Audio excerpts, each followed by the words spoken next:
Manishankar Mura Singh. আর কি করতে হবে একজন অলরাউন্ডারকে, আর কি করলে একজন অলরাউন্ডার ভারতীয় দলে জায়গা পাবে, আর কি করলে একজন ক্রিকেটার আইপিএলে খেলতে পারবে? From Tripura.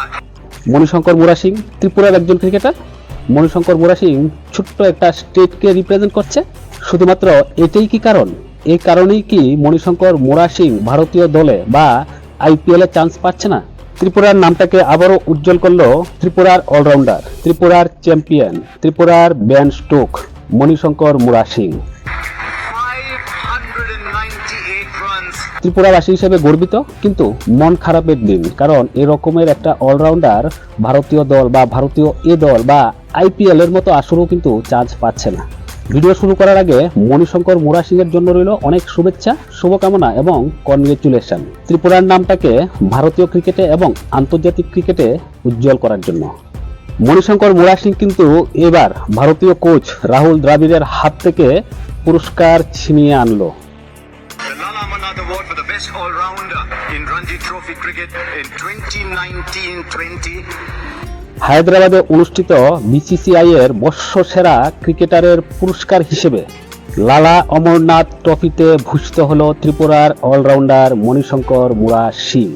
সে কিন্তু 2019-20 মৌসুমের সেরা অলরাউন্ডার। ওনার পারফরমেন্স 598 রান এবং 49টা উইকেট।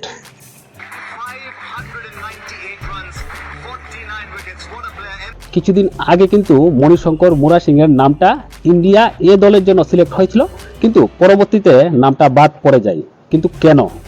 আমার প্রশ্নটা ত্রিপুরার সকল ক্রিকেট অনুরাগীদেরকে, আমার প্রশ্নটা ভারতীয় দলের সিলেক্টরদেরকে, আমার প্রশ্নটা বিসিসিআইকে। তো যারা এই ভিডিওটা দেখছেন আপনারা অবশ্যই ভিডিওটাকে বেশি বেশি পরিমাণে শেয়ার করবেন, যেন বিসিসিআই এর নজরে পড়ে এবং ভারতীয় ক্রিকেটের সিলেক্টরদের নজরে পড়ে এবং আইপিএল এর যে অনার আছে তাদের নজরে যেন পড়ে এই পারফরমেন্স। ভারতের মধ্যে, ভারতের রাজ্য ত্রিপুরাতে একজন চ্যাম্পিয়ন অলরাউন্ডার আছে যার নাম মণিশঙ্কর মুরা সিং। ভারতীয় ক্রিকেটের মেরুদণ্ড বলা হয় রঞ্জি ট্রফিকে। সেই রঞ্জি ট্রফিতে 2019-20 এত সুন্দর অলরাউন্ড পারফরমেন্স, তারপরেও কি সিলেক্টরদের বা আইপিএল এর ওনারদের নজরে পড়ে না এই ক্রিকেটারটা? নাকি সে শুধুমাত্র ত্রিপুরা থেকে বিলং করে এই কারণে? আইপিএল এ জায়গা হয়ে যায় সচিন পুত্র অর্জুন তেন্ডুলকরের, আইপিএল এ জায়গা হয়ে যায় আসামের ক্রিকেটার রিয়ান পরাগের, আইপিএল এ জায়গা পেয়ে যায় ঝাড়খণ্ডের রবিন মিঞ্জ।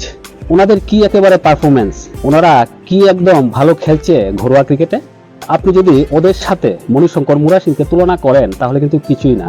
মণিশঙ্কর মুরা সিং একজন অলরাউন্ডার, সে কিন্তু মিডিয়াম ফাস্ট বোলার এবং খুব ভালো ব্যাটসম্যান। ভারতীয় ক্রিকেট দলে কি এরকম একজন অলরাউন্ডারের দরকার নেই? ভারতীয় দলে কি অলরাউন্ডারের কোটা পূরণ হয়ে গেছে? এরকমের অলরাউন্ডার প্লেয়ার কি ভারতীয় দলে আছে? হার্দিক পান্ডিয়াকে বাদ দিয়ে আর কে আছে এরকমের অলরাউন্ডার দেখান তো।